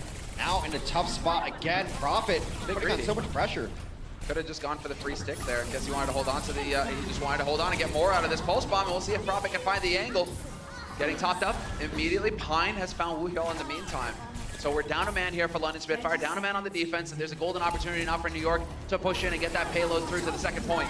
And down to 30 seconds here as well as they continue to try to put some pressure on Prophet. Has been holding on to this bomb for this moment right now. He's gonna wait for Transcend to fade and then try to find himself a support target. Oh, wow. He was definitely a bit close there to going up in smoke. But we will have the D.Va back in play, and so he has to worry about that D-Matrix with the Pulse Bomb. If he catches him looking the wrong way, that could be it. Arc, however, caught out in the middle of nowhere. Collapsed on, and that is going to spell doom and destruction as Meko gets pulsed. And Pylon Terrace, where offenses come to die, is living up to its name. We must construct additional pylons for the offense. They will be stopped right there. And that was another fight where the names you see on top of each other in the kill feed on the right-hand side, Arc and Jonak, they've done such a good job against every other team of the league of keeping themselves alive. But London knows that you can't just devote a Tracer at it and be like, go deal with the supports. No, it's a Tracer and it's two tanks. They're sending Woohyol after it as well, which might be the reason he's subbed in. He's very aggressive when it comes to diving backlines. Gets in there. You're right. And you can't really just send a Tracer in against Jonak. Jonak, he scoffs at that. Cheers a couple headshots. That Tracer's dead. Okay, I'll go back to killing the rest of your team. No. Just throw everything in there. Kill the backline and the rest follows. It's like swatting flies. It's just a minor inconvenience before he can go down to dishing out more damage. There's Pine. It was pretty even between him and Birdring throughout that. See, 6 eliminations and 5 final blows for Birdring. Pine had 10 eliminations, 7 final blows. The final blow is really the number that matters there. But when they engaged each other in the duels, it seemed like they were both getting their pound of flesh here and there. Yeah, and while Birdring's just doing a bit more damage being on the defensive side, he's going to just take pot shots at those tanks all day long. So, I mean, in terms of, it's just so balanced between both of these teams. They have all of the tools necessary. It's coming down to the smallest mistakes that end up costing them in terms of timing and the snap decisions. Yeah. You know, you were raking Genis over the coals for the back cap. I was all for it, Hex. I mean, I love a back cap. You're getting back in there. Yeah, I mean, you know what? That back cap may very well win them the map because 122 meters, look, this is where we've seen so many pushes stall out. Of course, yesterday, a little bit of an aberration, saw maps finished. We still don't really know what is the norm here on Blizzard World, but the first day we saw it, it's dying right there around second. One map finished, then yesterday they were finishing it, but it seems like that is an area of this map where it's going to be the penultimate point to last because it seems like everyone's getting stuck right there. Now countdown is over. We're going to get into it. London Spitfire on the offense, New York on the defense. They've swapped sides. Now we're back into very similar strategies as well. Pine, however, going projectile here, interestingly enough. Pine on a Junkrat is interesting, but this is the role that Libero would play. He's been playing the Junkrat for them when they want to run a Junk Widow on this situation, so makes a little bit of sense, I guess. That could just be Pine, you know, putting in the work in the background, right? Yeah. You know, I need to get more heroes in my pool so that I can get more playtime. Fine, fair enough. Sabiobi, an absolutely capable Widow as well, and it might just be the Pine just doesn't feel it, and he knows it, and you make that call that you're aware of it, that I'm not getting the better of it right now. Let me play something a little less aim-intensive. Jonak will take down Prophet early, and that should be... What is this merry chase that Genis is leading him on? What is going on? Will they eventually kill this monkey? There we go, finally. Wuyal out of fight now as well as Jonak continues to punish tanks who get anywhere near him. He's going for a volley on the right-hand side, doesn't hit it. Murdering finds himself an angle between the legs. Pine finds himself a mini diva, but Wuyal gonna get rezzed up immediately, and here we go. Riptire out into the thick of things. Where's it coming from? Are they gonna be able to get it off? Yes, they will. Perfect birdring out of it. And no res to bring him back into the fight quickly enough, so they will have to play this patiently. London Spitfire, wait for him to get back in spawn, and well, New York aren't gonna wait. They're looking for stagger kills. Yeah, it's a little surprising that London just totally back out there. If they weren't gonna go in, they should have got out. You can't not make a choice and sit in the middle there. You will be punished for it all day. You've got the likes of Jonak on the other side, a volley across the map, and absolutely crushes that. And that's a stagger that London gave themselves. There was no need for it. If you weren't going in, then get out. Just back up to spawn. Take no risks. Oh, well, here we go. Saviovi, now exactly. Just patient, just wait so he gets the maximum amount out of his ultimate, out of his infosight. So now they can see through walls here. New York Excel. That's definitely going to make life a little bit easier here on the defense as they decide to go for the initiate. London Spitfire launching their takes in there bodily. Janice getting top back up again, manages to make it out. So no initial kill here picked up for London Spitfire. Prophet shows up in the back line, however, still looking for kills. Jonak is feeling very safe. He's going for damage because he knows he can pop Transcend at any time, but he's got his buddy Arc with him. Look at his HP. It drops down to 100, back up to 200. He has no worries in the world, which allows him to play as aggressively as he does. Well, now they're deciding it's time to get in here because Pine has been clipped by Prophet. Jester's killed himself somehow. I guess he's taking a bath out the backside. Yeah, but he got knocked off the edge there. They continue to abuse these tanks that are trying to initiate for the London Spitfire. Every time they come in, they're discorded and focused and then bullied out. Meanwhile, Primal Rage in the background knocking people about. Not going to pick up kills there, but Janice will live through it. And we're down to a minute here, Hex. Absolutely. That's a huge kill, though. Saviovi down. Saviovi down. Razton right away. Yeah, Arc is going to get it right away as well. Prophet still hanging around here, but Pine finds Birdring, and that might throw things out of whack as Mecco runs Prophet over. Closer will be able to bring Birdring back into it. They are making progress on this point, but then Janice is here, and between Mecco and Janice, it's looking a little grim here for London Spitfire. These tanks have got the support. Jonak has got Trans up again online. Both of these Zoomyadas going to work, and in the meantime, in the chaos, Saviovi finds the headshot on Birdring. That's ridiculous. They just used Transcendence the previous fight, not even the fight. It didn't really even end, and now he's got another one. Riptire comes in, does get them very low. No finish there. Oh, there's the finisher. That's brutal with only 20 seconds left. Mecco, that's such a huge delay. Woohyall getting demeched as well. It's not going to help. Luckily, he has self-destruct, so he can get him back again fresh. But now they've found the back line. This is a catastrophe. Agapun overwhelmed. Closer not going to do much better. Trying to go for the quick reset, and he does, but you got 7 seconds on the clock now, London. Well, Gesture needs to get a little bit of damage, but he's half health and he's got no heals in sight because if he got a little bit, he would have been able to Primal Rage install that out as it is. New York is locking down Blizzard World. 2-0 lead for New York in maps now. Extending that lead in this series and a hard hold on Blizzard World. Brutal. We've seen teams pick up the first point at least. But London Spitfire, when you're up against the best, they weren't able to measure up today. You have to wonder if the wholesale roster changes come back to bite them there because New York saw their indecision, saw the mistakes they were making and pounced on them. And as close as these teams are in every set that we've covered them, it comes down to who can exploit the other's mistakes. So far, it's been New York over London. The Overwatch League is brought to you by Omen by HP, the official PC and display of the Overwatch League. Intel, the official computer processor of the Overwatch League. And by T-Mobile, America's best unlimited network.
Saviolbi's out here dropping pulse bombs like nobody's business, and he and his team are up 2-0 at the break. Welcome back, Blizzard Arena. You guys still with us? It's Saturday night, and we got an awesome series on our hands. Welcome, everybody. Puckett here at the desk, and I got the halftime crew. Once again, it's Reinforce alongside Sideshow. Both of you guys picked New York this time. Tied up 1-for-1 on the day. Both of you going for the squad that's in the lead so far. Sideshow, why did you see this one coming as you made your early prediction? Well, New York are very good on the control maps that we haven't even got to yet, and also they just seem to be a more structured, consistent team. I think when you come into maps like Blizzard World, where it's all about learning the map very quickly and preparing set rotations, and then our first map, Anubis, where it's about preparing really set compositions like we saw Boston perform earlier, NYXL really excel at this kind of stuff. So at the moment, they're playing really well. Reinforce, I want to start with you here because we were watching the games and you said Libero just clutched up. It looked like London was going to be able to roll on Anubis. They got shut down. How did it happen? Well, it came down to shutting down the enemy Zenyatta. So let's go into our Telestration segment and check out how he did it. Actually sacrificed some time on the point. So we can see that Gesture gets a pick right in the top right corner. They're down here fighting together, and they actually put up a pretty good fight. They got a lot of picks, and this is a fight they should win. But meanwhile, Libero has a tire out, and this time around, it's actually not going to get anything. So we're going to play this one out. We see that it's going for Nuz, but the tire itself, it dies out, it doesn't get anything. Now you see London Spitfire, tons of picks, right? Even on the Mercy, onto Janus, on the Winston. This is a fight you need to win on the offense. But still, Libero, he is over here, and he realizes that this is a fight that perhaps is in our disadvantage. And of course, we will sacrifice some time on the point. But instead, he will go for Bedosian, which is down here, because he realizes if I remove the Discord Orb from the equation, then London will have a lot less damage to actually cap this point out. So despite the fact London are on the point fighting, Libero targets Bedosian on purpose. He gets rid of the Discord Orb, the Harmony Orb, and a potential Transcendence. And that's something you can even do in Ranked when you're playing yourself, because if you get rid of the Zenyatta with the Discord Orb, that's a huge sacrifice for the attacking team. And I think a lot of people freak out. They hear that point ticking away, and they're like, oh, I got to get back to the objective. No. Don't stress out. Look at your surroundings first before you make the move. And this is what NYXL do so well when they're on that defense, is they find one target, and even if it takes 3 people, kill one target, they get those 3 people back on the respawn really quickly, and then they're able to get it on Anubis. And on the subject of Libero, this guy had an insane performance. He normally averages 6 kills every 10 minutes on Genji against London Spitfire. He got 6 in the first 3 minutes of this game as they just rolled through. This first attack was crazy snowbally from NYXL. We were looking at the numbers. I mean, the stats wizards popped it up mid-game. Libero was 12-1 when you look at his eliminations to deaths on Genji alone, but he does so much. He was the Stage 2 MVP for a reason. I love seeing him on the Junkrat as well. Spitfire, though, I was a little bit caught off guard. A slower start than I expected from this squad. Was there anything in their gameplay that was off in game number 1, John? I think that overall, this map just favors the New York Excelsior, and so I think we expected New York to maybe clutch this map. Bird Ring didn't really pop off as expected. It was a bit unconventional play, in my opinion. And so, going into the escort map, or the hybrid map, rather, of course, I perhaps expected London to put up a better fight than they did. They actually had a really good hold on this first part. They put themselves in a poor situation, and with 5 minutes left on the clock, they actually whittled a lot of it away. But that missed tire that you just saw from Profit, and then the 3K coming out from Sabiorbi, even if your game's really good, like London's was on the defense, they're proactive, they're picking off people. Libero couldn't really get in the fights. If they've got clutch plays like that, there's not much you can do when they only need a tick. So NYXL set themselves up and then deliver with star performance. I don't even think SBB expected 3 people to blow up from that pulse bomb. Amazing way to close out game number 1. He does it with the Tracer Ultimate. Let's take it over to map 2, though, because I was shocked to see both teams making roster swaps. Pine is coming in for New York XL. Libro's on the bench on the other side. Spitfire making all kinds of moves. And Pine is the big talking point for me here, because this is a new map in the pool. So New York, maybe they aren't too sure about their game. What are we going to play on this map? And so they put in Pine, high risk, high reward, and they think, hey Pine, we don't really know how this map is going to play out. Let's put you in, just get a few picks, and we can roll off that. This map is so interesting as well because it has these little inside compartments in point B that you're seeing here. Tons of really small choke points, all very close together. And that makes defensive play around point B very, very strong. So London Spitfire able to hold here, set themselves up with a decent win condition. When NYXL push, they retreat inside, Pine can't get any sight lines, and then they're able to get the individual picks. But when it came to their push, when it came for London Spitfire to attack, the NYXL showed a really dominant defense of that point A and utterly locked them out. We almost did see a backhand from Janus. I will give him props for that. Didn't quite get the second point. But the biggest shocker for me was London not even able to unlock this point A. How did they get shut down? What's New York doing to them? To me, it is that putting all your eggs in the same basket. It's all about birdering on the Widowmaker to find your picks. Usually when they play Huyol and Hagepun, in my eyes, they're playing a bit more coordinated as a team, and that means birdering on the Widowmaker has to find picks. He didn't, and he only swapped to Genji in these final pushes, and at that point, it really didn't matter to me. Yeah, I was really trying to think, what are they getting out of Hageman and Closer? Why have they subbed these guys in? I couldn't tell you at the end of that map. Normally, as you say, it's because they're trying to play a bit more of like a structured style rather than a really aggressive, trying to dive really deep kind of approach. But it didn't really work there. Can't say it worked out well. Overall, it didn't look like they had any practice time on the map, because that strategy, playing a Widowmaker on offense, I'm not convinced at all. I wouldn't play it in ranked. It's the new map. It's the new map. It's rough that they have to play New York here in week 1. London's still not out of this one, but Josh, you've been very confident, and you've been letting your predictions know not only here on stream, but also on Twitter. Let's go ahead and read. If London wins today, I'll record a video of myself singing God Save the Queen in a Union Jack outfit to passerbys. New York XL have this 70-30. Yeah, I was pretty This is what it could look like, ladies and gentlemen. How many people want to see the Spitfire come back and win this series?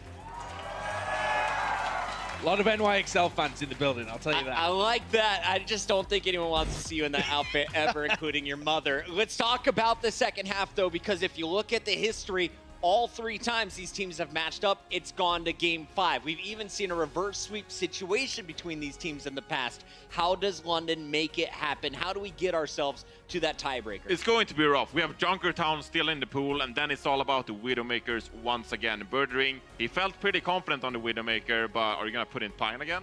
Libero?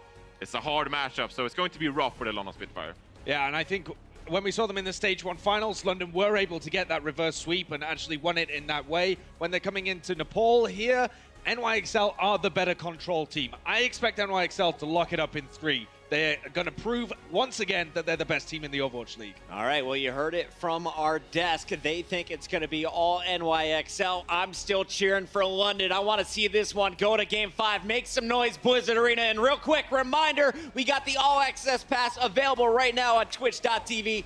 Get it going. See all of the best angles in the game. Hear from your favorite pros. And, of course, some AMAs after the show is done. That's it for halftime. When we come back, it's a big Game 3 on Nepal. The Overwatch League is brought to you by Toyota. Let's go places.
The NYXL currently hold a 2-0 lead over the London Spitfire after the first half. And today must be a day of vengeance because I feel like every team that's got a run back, they've taken full advantage of it. And it just goes to show you that any given day here at the Overwatch League, you can get bodied.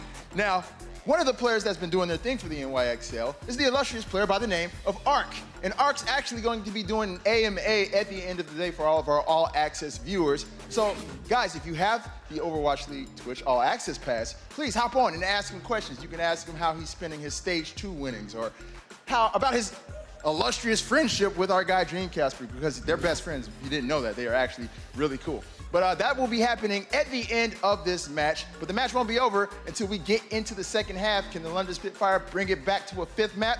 Let's find out right now and get back into the action with our casters, Simler and Hex. That's right. Nope, not gonna happen this time. But I left hanging. I know. I was going for it. But I think Malik is so in the zone there. No room for shenanigans, Hex. You know, the question is whether or not London Spitfire are going to come up with some shenanigans of their own, because they got to come up with something magical here to start turning things around versus New York. Yeah, they're gonna make some changes. It's really, when you get down to this level of Overwatch, at the highest level, it's who's gonna make mistakes, and they're both gonna make some, but who's gonna capitalize on it. New York's just done a better job of it so far. Mono will come back in for Genis as we make our way to Nepal. There is the man Libero coming back in for Pine, who, you know, Pine, it was very strange. We were trying to figure out, like, why did he swap over to what he swapped over? Of course, Hureg also coming in for Birdring, which may be a bit of a surprise, too. So we have a lot of theory crafting, trying to work out these rosters. Pine, I feel, is the most hit-or-miss player in the league. You can catch lightning in a bottle with him and hit every single headshot, but I think he just wasn't feeling it on the Widow there, which is why he didn't play it on the defense. If you noticed on his POV, he missed a couple of wide-open shots on Zenyatta's, and maybe that's like, hey, I just don't have it right now. Let me play Junkrat instead. Oh, I mean, Junkrat's, I mean, it's great. It eliminates the need for aim. Just throw grenades in Exactly. there. Fine. Oh, yeah, I'll just throw damage in their general vicinity and something will die. Something will die, and that's exactly what happened there. But then it doesn't even matter when you're New York, because you're just like, hey, say Biobi, I just play Widow. So, no problem, I got it. Yeah, no right. problem. So we're going to see what comes out of both of these teams here. We had prophesized that perhaps Hureg coming in means that a Pharah could be in the mix for London to try to get something going against this New York XL team. Look, back against the wall now. They lose this series is over. And that would be a stunning turnaround, considering, you know, we talk about the history. 2 and 3, map 5 every single time these teams play. Yeah, 15 maps played. I mean, it goes the distance every single time.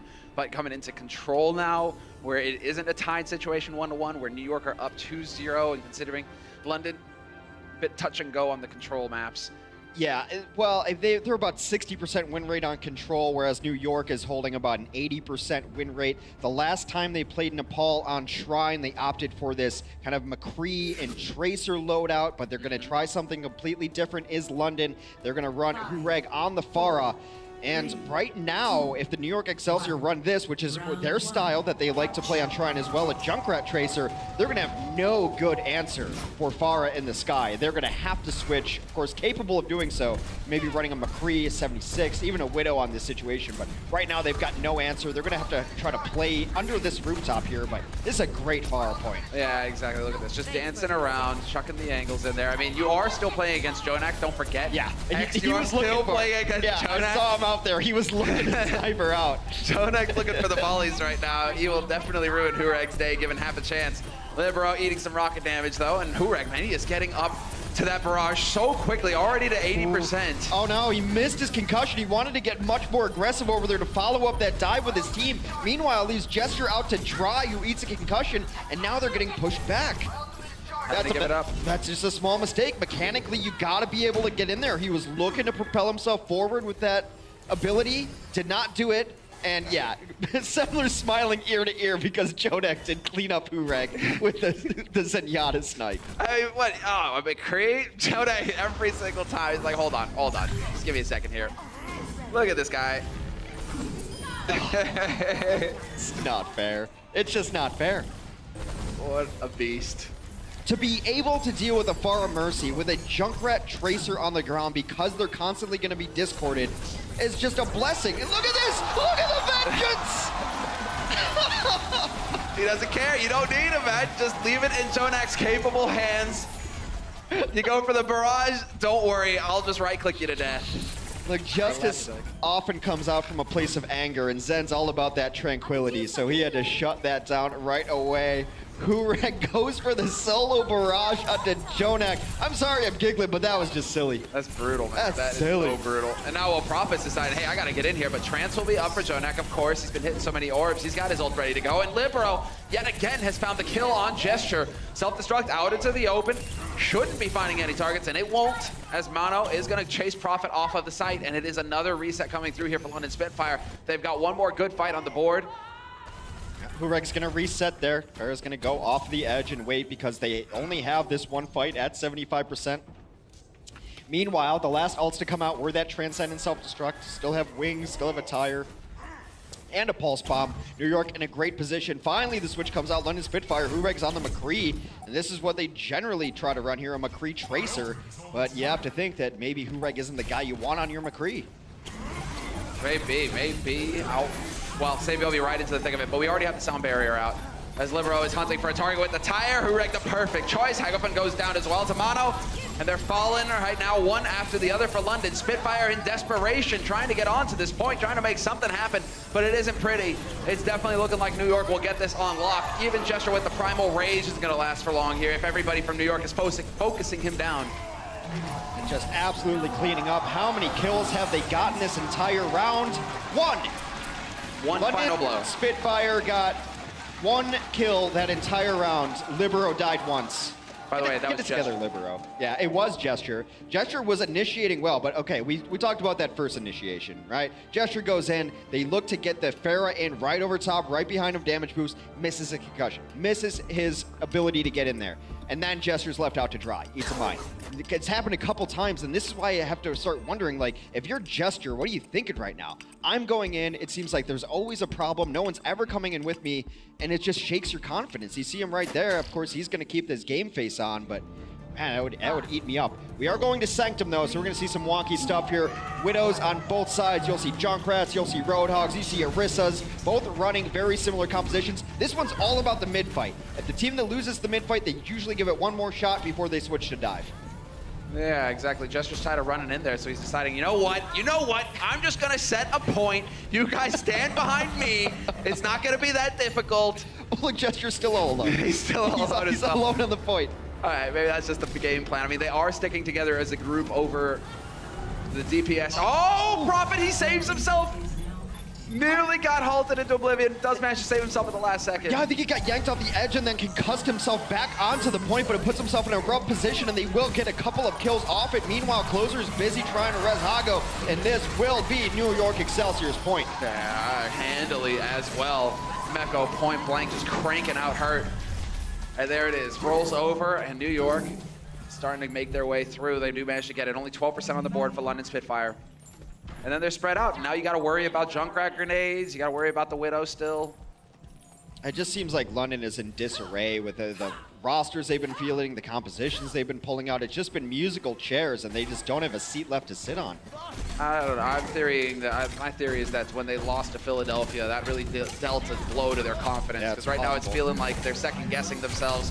When this was a team that just went in there with the likes of Gesture, just went in there and took fights. There's a bit of hesitation coming through now from London Spitfire.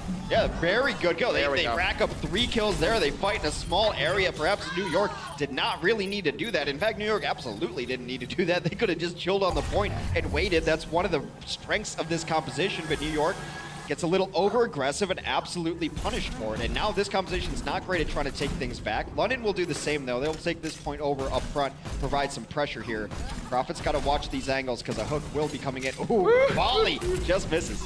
Yeah, that's a haircut and then a shot. What is this? Prophet gets Meko? That's some very quick reactions from Huihyol to keep his Junkrat alive. That was so close. I thought Junkrat and Roadhog were friends. My world's been shattered here. Prophet does have a tire ready to go too, and this is a really interesting area for a tire because you can go up, down this back wall into pack room. He should be expecting it though. He sees through these walls. He's looking for it. Oh! The mid-air nade! So sick. Hagofun goes and takes out Jonak as well. Prophet still alive on this site. Just gonna keep pumping damage into New York. And well, now he's going to be sitting pretty. Prophet, he's got his ult. They've got so many ults to work with right now on London Spitfire side of things. Yeah, it's just about doling them out in the correct order. New York's also banking ultimates too. We'll see how they want to initiate. Oftentimes it is with those Valkyrie wings, get everyone near the fighting point, back it up with a Transcendence if need be. But I do like that London is kind of playing this much more passive around the corners here. They're going to drop a Supercharger. I believe that's just going to zone New York out. There's no real reason to come in and fight against it. They're going to tire onto it instead. Tire in, perfect. It's hunting for a target. Prophet might be running into it, and well, Prophet, of course, will now go ahead and chuck his tire into the mix. Hureg finds Jonak. There was a halt. They halted up Mako and then knocked him into the abyss there. The self-destruct will take the glory away from how beautiful that kill was. They will resurrect Jonak as it is desperation time as all the support ultimates coming out from both sides. Yeah, everything getting into this, but Mako has still got his whole hog. When he gets back into this fight, it could get fun. London Spitfire, though, at 99% and counting. It is looking very good for him as Libero gets in to touch the point, keeping this fight alive. Mako as well, just launching himself in. He's got the hole, but he's not going to be able to do anything with it as Gesture will find the kill, and we will be in a tied situation, tied up 1-1. What a round from Prophet there, and you have to give London a lot of credit on disengaging better than New York disengaged. New York won that first point, got way far forward and didn't disengage when the pressure came in. London did the same. They took the point, went far forward, but when the pressure became too much, they were able to fall back as a team, go back to that point and make them fight on your own territory. Yeah, that's one mistake. It was London making the mistakes in the first two maps. One overextension there from New York, and that ended up costing them. They definitely know it. So it is going to go to the third point of this map. Get to see exactly what we have in store for us here. A whole variety of different strategies. Well, let's see something a little better from Hureg, who struggled a little bit on that Pharah early on, had to switch off of it late, even though they didn't have a Pharah, anti-Pharah. And we've got a Bastion on the field from Libero. Well, okay then. It's really good against Pharah. Kind of. Kind of. I mean, if you get a shield in there, yeah, definitely Mano don't want to get too far ahead of Libero there, but this is uncommon, to say the least. Well, I mean, on this stage is actually the place where you will see Bastion more than anywhere else. Let's see, an old Cloud9 team used to do this. Shore4 used to run this composition a lot with his teams. We've seen it a little bit before, and now they just take point control, and that's me in the corner. That's me with the Gatling gun. You can't even really get in here. They are going to try and dive it. There is a nade going on as well, but there's so much damage here, although the backline has been killed. Yeah, Hureg earning his worth right now. Comes in, will clean the rest of it up. Pharah is a very good counter to a Bastion when he is left alone like that. Bastion's actually better against Pharah in recon mode. He's got a little better spread there than he does in tank mode. And this is, it's a really big, important stage for Hureg. One, whoever wins this stage, if it's New York, they lock down the series. If it's London, they keep themselves alive. This is the reason you bring Hureg in. He's in here to play Pharah on Nepal. And as soon as, yeah, exactly, Mano gets out of position, gets a little greedy with the hammer swing there, drops the shield, and that was it. Well, Prophet has found Jonak in the meantime, so that's going to slow things down further here for New York Excel, although we will have Winston Bubble going down, allowing Arc to get the res, and there's Sibyobi finding Prophet. Not just the bubble, Mako was there. I think he ate that pulse bomb and saw no explosion following up. They have switched over to their own Pharah, so it is time for some Top Gun. Highway to the danger zone indeed. We got the barrage getting ready here for Hureg as well, so see if he finds the opportunity, or Jonak will end him before he gets the chance. Self-destruct just chucked out there. That's a nice pulse bomb to be able to take the Diva out of the mix. Libero's got the high ground. Makes it tough for Hureg to go for the barrage. No, justice does not rain from below. No. I thought I heard that before, right? It rains from above. They are putting pressure onto the point to force Hureg into this position. They are going to sound barrier him so that he can live through this. But Mano with a nice dump and dive around the corner comes back in, and Hagopin will fall as well. Mano clutching it out. They will take control of the point. Gonna go for the flip. They're trying to get in here, and yes, there are more New York bodies, and eventually it does get in. Super scrappy, but now New York in control of the point, in control of the map. Very difficult to retake this with a Pharah, but they're going to stick on it. Hureg had a great Pharah life early on, so no reason to get off of it just yet. We'll see how they want to divide. There's sometimes where a team will just send 4 people on one completely opposite side of the map than the Pharah Mercy, and that seems to be that we're watching 2 different games right now. There's the air battle, there's the ground battle, and they have very little to do with each other right now. Yeah, I mean, you can see focus for Hureg has been on the ground. It's Libero who's trying to shut that down, not going to quite connect. He is pretty much point blank. Still, missed opportunity there as they are trying to find their way in. London Spitfire, Saviobi not going to allow it. Wins the duel versus Prophet. That's a solid start. Means he can get in here and start working together with his tanks as Mono goes leaping in. No shocker there. Supposed to get aggressive on that Winston. Everyone's just locked up in their duels, and that's the one single duel win by Saviobi to win that Tracer battle, swung that battle in their favor. So now, a regroup from the London Spitfire, 85% in counting for NYXL with several ultimates on board. London must win this next fight or they lose the series. There it is, the opportunity working together. Libero will get that done. Saviobi's now got his pulse bomb online as well. Could go for the kill on Gesture, but Gesture gonna get the primal off in time. No surviving there. Libero sees the opportunity for the barrage, annihilates Hagopun. And we're into it now. Will they be able to battle back on this London Spitfire, hoping to flip it, but it's not looking likely as they get picked off one after another. Hureg dancing on the edge with the soldier, but it's not gonna be good enough. Nobody will be there to touch. And New York XL will win the series 3-0, as clean as it gets. The Empire State beating the Empire yet again. They've drawn this series close. These guys have played each other 4 times now. I believe it is 2-2, but it has never been this one-sided. New York is crushing it in dominant fashion. Hureg subbed in to play that Pharah, had one decent life, one questionable life. London continues to play games with their roster back and forth. New York more stable, and it's absolutely paying dividends.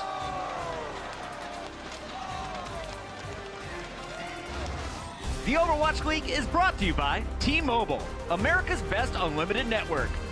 Omened by HP, the official PC and display of the Overwatch League. And by Intel, the official computer processor of the Overwatch League.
this lovely man in the back is actually wearing sandals and socks, and you know what? I appreciate it. It looks absolutely fantastic. Now, at the beginning of halftime, New York Excelsior were up 2-0, so I went to the dugout of the London Spitfire and talked to their coach about the match at hand and their game plan coming into it. And he said something interesting. You know, New York is such a passive team. Everyone knows that they're sitting back and waiting for their opponents to actually engage. Now, London's plan going into this was being even more passive. All right, we're playing a game of chicken. So far, this has not been working out for London. We did see them playing a little bit more passive than what we used to. However, in the end, they still were the aggressor, and it's been working out for the New York Excelsior. Let's see if London Spitfire can bring it back on map number 4. And for all the action, we're heading over to Hex and Semler. Thank you, Zoe. And well, yeah, I mean, if you're going to go for passivity. No, you got to be in there trying to fight. Yeah, exactly. No. If it's a game of chicken, London swerved first and hit a tree. This one's over. And they panicked, man. They're trying all sorts of different stuff. I think you're right when it's just like the stage 2 finals, you know, just crush their confidence, and they're trying all sorts of different stuff, and none of it's working. And it doesn't seem like there's any rhyme or reason to a lot of it. You can kind of see like, oh yeah, they want to run far here, but it's like just do what's working. But they also got crushed by Houston the other day. Like Junkrats give them problems. London needs a complete reboot here. Yeah, they do. You know, New York is obliging them. They're slowly pushing that chicken into the broiler, adding some spice, and they're about to eat them up. In fact, they already have. They've won the series, New York. So we're getting a map 4 now. Of course, when it comes to playoffs, you know, these maps are going to count. But you can tell that London right now, they aren't too pleased with how this series has gone. At all. New York have eaten them alive, and it's all going to be on Junkertown where, you know, I'm almost just saying, let's get the pirate ship sailing again, right? Get in there to the merry seas in the sun, drink some rum, and have a good time. Yeah, you know, I'm curious as to what these teams are going to run. Neither have played Junkertown yet in this stage, so you have to go all the way back to stage 1 to see what they were running here. I mean, look, the meta has developed on Junkertown that you're either running Pirate Ship or you're running Widow. Sometimes you're running Pirate Ship with a Widow and Hanzo as well. Double Sniper, that's a kind of a sole specialty there. We've seen a lot of teams. A lot of Junkrat comes in here as well. We do have more substitutions that are coming in for London. Of course, Bedosian is coming back in, as did Fury, because consistency, not a thing that London wants to hang their hat on. No, they are definitely searching right now. I still think that this is a confidence thing for London with how stage 2 panned out for them. They took a real blow. It's going to take a little bit of time for them to get back into it. Getting blown up by New York here is definitely not helping things. And so it's back to the drawing board as far as London are concerned. Well, for the moment, they are on the pirate ship composition, or at least part of it anyway. For those of you newer to the game who don't understand what this is, there's gold on the cart, so there will be pirates there as well. You set up a bastion on the cart, you put a couple sails and or shields up in front of it, generally an Orisa, sometimes even a Rhine as well. Get a Mercy there to resurrect bastion, and then you pretty much just turn that payload into a walking ship. Into a booty-seeking... Wait, what? Private ship. Right? Yeah, Isn't that exactly. What we're on? Hey, man, I got your back. I got your back. You play way too much Sea of Thieves. Way too much. What are you talking about? There's no such thing. The game is gorgeous. It is a pretty game. There's some pretty water in it. All right, so it does seem that defensively, at least, we're going to see the standard meta here. Junkrat, Orisa, Roadhog, and Widowmaker. Offensively, there is no pirate ship. There is no bastion. We have the standard meta for both teams. It is Junkertown, so I'm glad that Roadhog and Junkrat get played a lot on this map. Nice fortify there, stopping Mecha from getting the hook. Doesn't save Jester's life regardless. Manages to deny getting hooked, still gets blown up by Libero. Hureg will take down Libero. So there's vengeance, but that Notion yanked into his demise. Jonag with another kill steal. We'll get the kill off of that hook on the volley. Maybe he just inflates his numbers. I don't think that's the case either, but they are making very good time. That is not a great barrier for Jester. He's not happy about that one. Generally, the defense wants to stick around at this point, but the offense has taken the onus to him. Jester falls, Hureg falls. Prophet will find his opposing Junkrat. Playing on stairs is a bad idea, kids. Closer and Prophet learned that one the hard way. So it's almost up there with running with scissors or letting a Genji hack it to bits. There we go, Saviovi. I mean, really, New York right now, this is perfect strategy from them. All out aggression. Don't let London breathe. Don't let them recover. You know that they're down. And, you know, unlike the saying, you know, oh, don't kick a man when he's down. No. New York right now, they put their kicking boots on. Yeah, you stomp on the throat when they're down. They're already down. You suffocate them and don't let them get back up. The last thing that New York wants to do is give London a glimmer of hope. They want to absolutely extinguish them. Look, New York's been at the top of the league for a while, but if there's any team that can dethrone them as being the best team in the Overwatch League, it has always been London who has had the best hope. Jonak just blind firing away. It's not spam, it's area denial. We'll find Closer on his way in. Oh, there you go. You see the combo there, the Halton hook. Not going to connect, but you get the idea. And man, they are making so much progress so quickly here in New York. Libero under pressure, Prophet finding an angle, Prophet not for long. Saviobi will hunt him down in the end. 2 kills so far for the entire map for the London Spitfire. It's been Libero dying twice yet again. Get it together, Libero, 2 deaths. They will walk right onto this second point with minimal defenders in the way. And so far, London, they simply look defeated. They're getting steamrolled. They are getting steamrolled. And all of the booty is waiting right around the corner. I had to get it in there one more time. Did you have to? Did you really have to? It's kind of like a semi. It's like a pirate skiff right now. You know, it's just lacking the firepower. That's all. We don't have the cannons, the Gatling gun. We will, however, have a tire. Prophet finds Arc. There's a high-value target to be picking up immediately. Trance, however, in play from Jonak, and so they won't get much more out of it. And now a tire of their own going out for New York XL. Libero getting some good elevation out of it. Gonna just come plummeting in from above, looking for the Widow, and he gets him. Ureg is gone. Yeah, so far it has just been a non-stop offensive push here. The cart slows down only for a moment because they forgot about it. Still pushing all the way to the end. London needs something to stabilize here. They do have both support ultimates, and if they want to take a fight, now is the time. This passive, more passive than the other team is not working, because at some point you got to go fight. Beautiful hook. There's the combo. That's how it works. Halton to hook. Gesture dies. Fury follows. And they're going for more. Because why not? They are on the doorstep now. Gesture has rezzed up. There's the trance getting thrown in by Doshin. But Jonak finds Gesture before Doshin can get in there. That's unbelievably fast. It's ridiculous. And now Doshin is on Mr. Hawk's wild ride. Wants to get off it. Will eventually punish Mako for pushing him out of position. That is yet another kill for London, but it continues to be New York all in the kill feed. Walking this one in. Only have to get the last couple of kills here to finish out Junkertown. Yeah, point blank, this is exactly where Libero wants you. He's going to be chucking concuss nades right in your face. Prophet has even gone over to May just to buy more time. Wall has not been used, or it has at the end, and you will be able to get out of it, though. Just barely hanging on, but not for long. Libero hunts him. A tire comes in. They're closing out the doors, and that is New York walking all the way to the end. 4 total deaths on their march all the way through Junkertown. There's 6 total players. So London Spitfire, a paper-mache defense. Just get, you know, they got it wet. They spilled water on it. That thing is just coming down. That volcano, it's not lasting long this time around for Spitfire. They get an F. The worst science fair ever.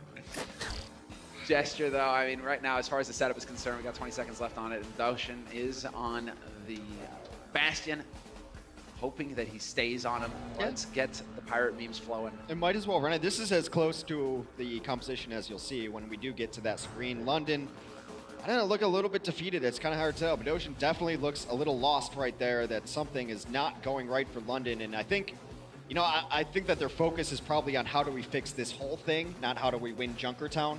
I think you kind of saw them lose focus a little bit there. Nothing went right for them. Kind of just backing up. No one wanted to fight. Gesture went in, decided, I guess I'll fight. I guess I'll die alone, because the Transcendence was late again to get there and heal them. So they look defeated. They have lost the series, of course, but I think they're looking ahead now.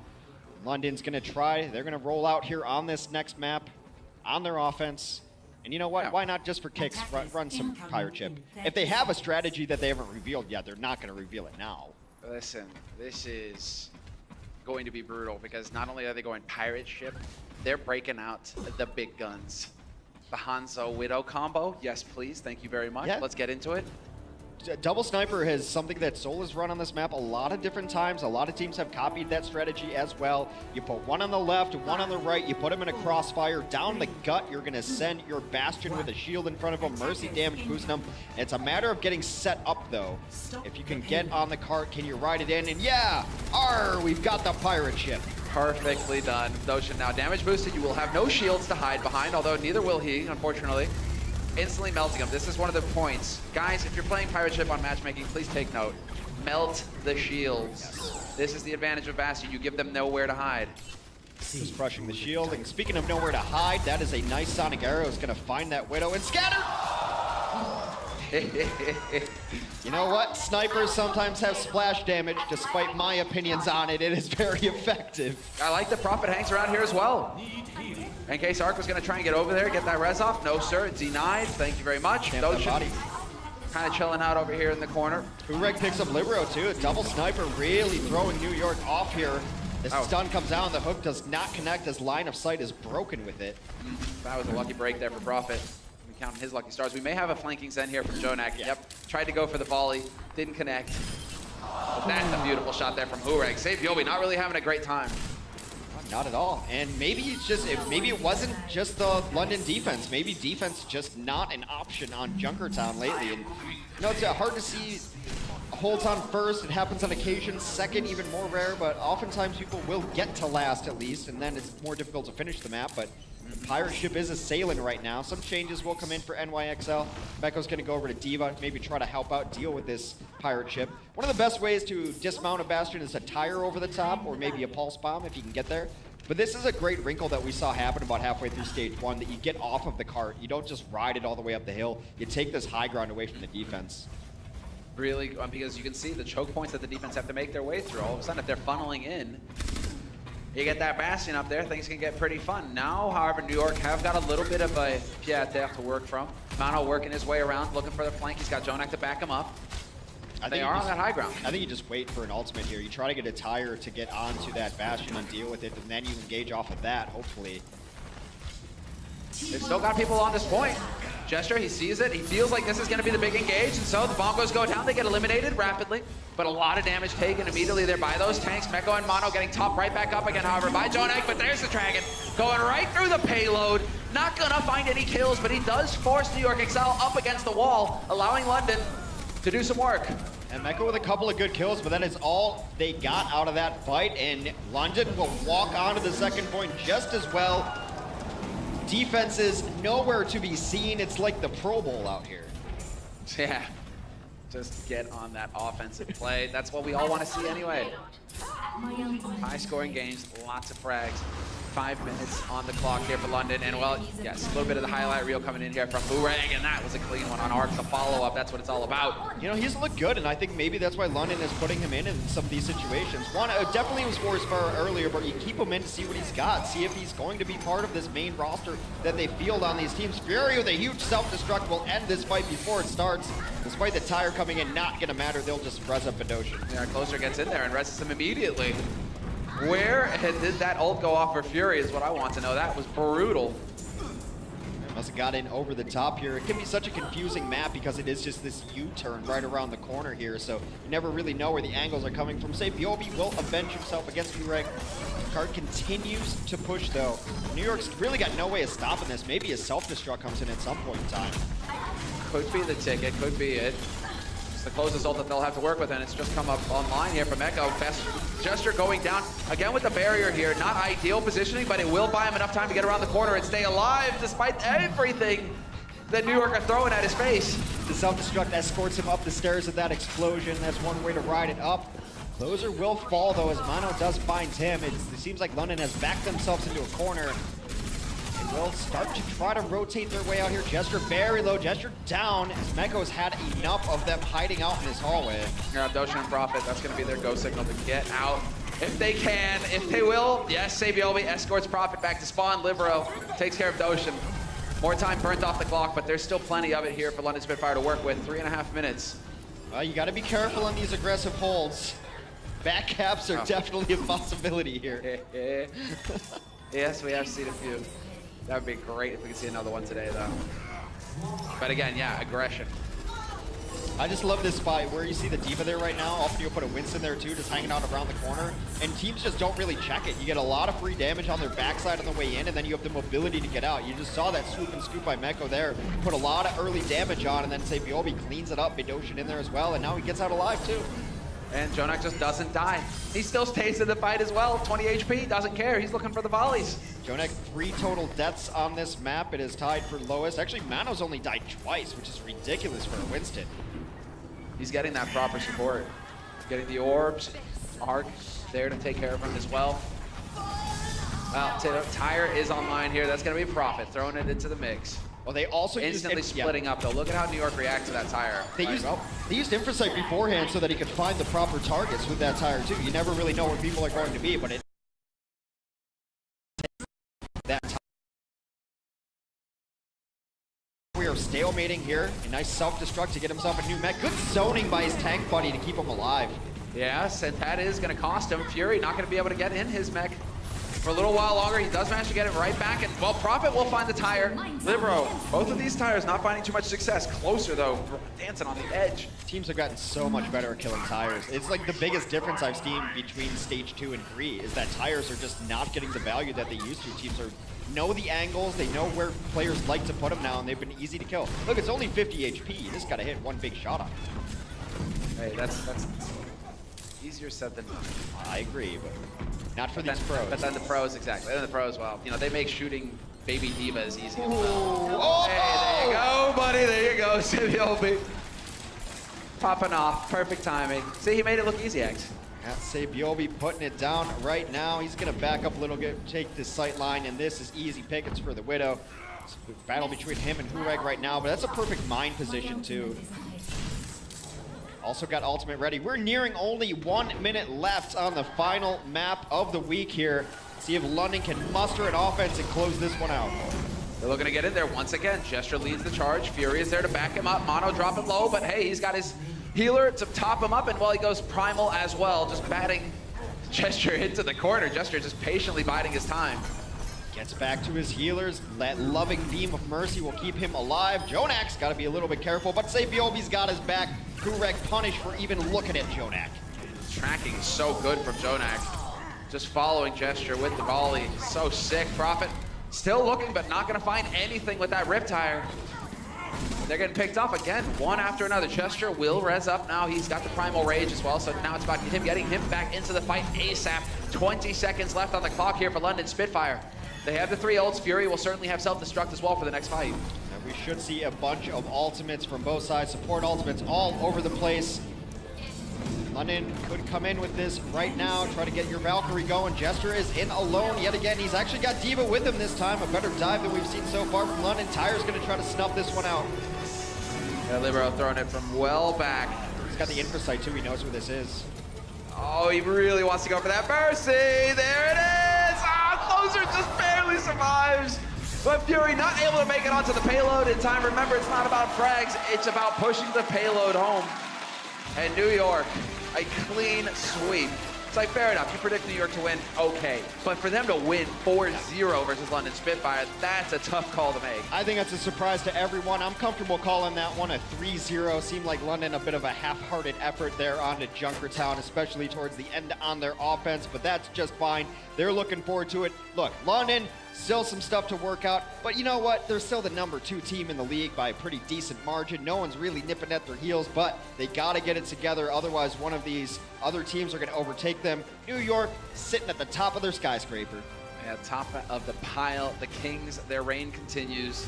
And that's right, Sabiobi. You done your job. Now let's go ahead and hand over to the desk. Hear what they have to say about this match. Los Angeles, California, please put your hands together for the best team in Overwatch right now. The New York XL defend their throne at the top of our leaderboard. Very impressive series, and not only do they walk away with the win, all the previous ones went to a Game 5. They took all 4 maps, didn't let London ever have a chance in the series. This is a show of dominance from, as you said, the best team in the league, but London were their bogey team, and now I think they've really wiped that away.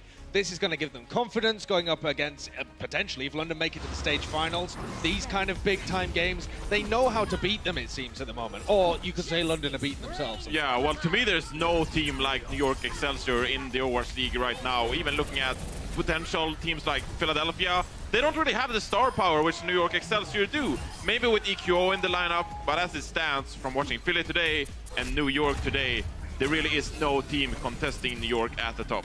Nobody else has the same stars in those support positions as well. I'm just blown away by how well Jonak and Ark play and how well the whole team rotates around the map. I said it before, it feels like layers, you know? If you get your basic teamwork down, that's great. Then individual skill can push you a little further up. But at the highest level, the level that New York and London are at, the coaching, the preparation, the teamwork and strategy is all sublime. Yeah, and I mean, they sub in a lot of their substitutes, of course, because they're trying to play the strategy game. So we have a player like Hureg, of course. You wanted to play the Pharah, right? And you expect like an F14 to come in. Fucking Maverick. Oh. But of course, I'm expecting it's like a Golden Boy paper plane instead. Yeah, so right. Doesn't really turn up. Paper planes didn't rain the biggest bombs in this series. We see New York walking away with the victory. Pine came out, Blizzard World, pretty nice to see him here today. Libero, always a fantastic player. But you saw in those highlights, we had a really tough time at the desk here picking our player of the match. Was it SBB? Was it Jonak? Well, our player of the match sponsored by Omen by HP tonight. It's the support player, fully boosted by his Mercy throughout this series, and even when he wasn't, he's hitting the headshots. He really is. Crazy player, Jonak. Comes straight out of support, out of the ranks, out of the ladder, and straight into the NYXL, and coming straight up with superstar performances the whole league. So consistent, and they build their team around him. You heard Zoe say it. London tried to slow down to play against them. But when there's so much damage coming into you, you have to play quicker, because if you play slow against NYXL, they're just going to damage you down or get picks on you. And London didn't have a clue what to do. It's so hard to play against, because you want to speed up, but you're getting pressured from the front line, and then you get pressured from Jonak. There's so many players on this New York team. It's so hard to work with. Jonak's our player of the match tonight, but you got to give props to his counterpart, Ark, the other support player on this squad. Remember, if you have the All Access Pass on Twitch, you're able to watch the AMA with Ark after this series. And I want to know, who does he prefer damage boosting on the team? You got so many options. Who is the best one to go with? We got to wrap up the night, though, by reminding you guys where we're at with the standings right now. As you take a look at the leaderboard, it's only New York and the Los Angeles Valiant coming out unscathed with the perfect 8-0 record. Boston, though, did win both their matches and a big win today over Houston. Yes, a great win for them, and they're looking like they want to push into the Stage 3 playoffs towards the end of it. They're looking like a great team that's stepping up at the moment. Now, as we look at the biggest picture, remember, it's the top 6 at the end of all 40 matches for each team. Johnny, we've got a big margin here. Look at that map count, plus 54, a 5-match lead over everyone else in the league after that win from New York. Can anyone catch New York? Because I don't think so. I think they're solidified their spot at the #1. They can even lock up their playoff spot in Stage 3 if they'd like to. And then you have Stage 4 to just casually chill, if you'd like to. And we got some major matches next week. Keep your eyes on the Thursday battle between the Philadelphia Fusion and the Houston Outlaws. Seoul's looking to bounce back stronger than ever in their match against the Gladiators, and New York is going to get a chance to defend their honor against a Houston Outlaws squad that was threatening back in Stage 1. Final thoughts on the nights, guys. For anyone that missed the games this week, what was the best match for you, Johnny? Well, it has to be Philly-Boston, right? I think that was a really good game. And I'm not going to spoil it this time. So. Philly-Boston, no spoilers. What about you, Josh? That one was fantastic. Also, probably want to check out Seoul against the San Francisco Shock. That was a fantastic performance. Got to see all of the new players from San Francisco Shock, and a great performance from both teams there. It's been a fantastic start to Stage 3. Remember, if you missed any of the action, go to OverwatchLeague.com. For everyone that is watching the All Access Pass, stay tuned for the AMA with Ark from the New York XL. That's going to do it for us at the desk. Thanks for watching. We'll see you on Wednesday starting at 4 p.m. Pacific.